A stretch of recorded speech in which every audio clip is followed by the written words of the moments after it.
উত্তর কোরিয়ার পরবর্তী শাসনভার কার হাতে যাবে এ নিয়ে আলোচনায় সরব বিশ্ব মিডিয়া। রাজনৈতিক বিশ্লেষকদের ধারণা, সিংহাসন দ্বন্দ্বে জড়িয়ে যেতে পারে কিম পরিবার। সম্প্রতি দক্ষিণ কোরিয়ার রাষ্ট্রীয় গোয়েন্দা সংস্থা জানায়, পরবর্তী উত্তরসূরি হিসেবে কিম জং উন তার কিশোরী মেয়ের নাম ঘোষণা করতে পারেন। তবে রাষ্ট্রের গুরুত্বপূর্ণ পদে রয়েছেন কিম পরিবারের আরেক সদস্য কিম ইউ জং। দেশটির সর্বোচ্চ নেতা কিম জং উনের বোন কিম ইউ দীর্ঘদিন থেকে সরব রয়েছেন দেশটির রাজনীতিতে।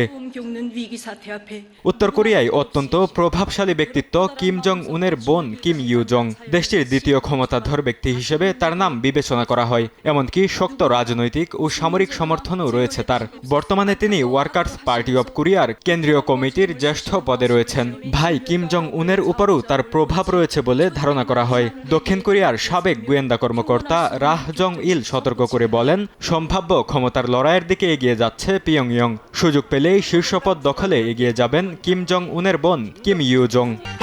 গরমে দাপাদাপি। ঘরের চালের স্থায়ী সমাধান আনোয়ার সিমেন্ট শীট।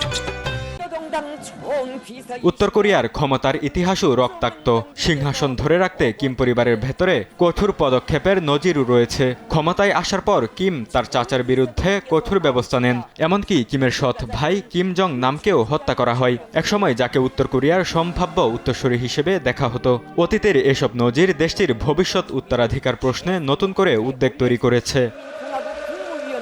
এদিকে চলতি মাসে উত্তর কোরিয়া আয়োজন করতে যাচ্ছে দেশটির নবম পার্টি কংগ্রেস, যেখানে তুলে ধরা হবে কিম জং উনের পূর্ণ ক্ষমতা ও ভবিষ্যতের রোডম্যাপ। আলোচনায় থাকবে পিয়ংইয়ংয়ের পরবর্তী 5 বছরের পররাষ্ট্রনীতি, যুদ্ধ পরিকল্পনা ও পারমাণবিক লক্ষ্যবস্তু। ভারী শিল্পে বিনিয়োগ, কৃষি ও হালকা শিল্প জোরদারের বিষয়েও এদিন আলোচনা করা হবে।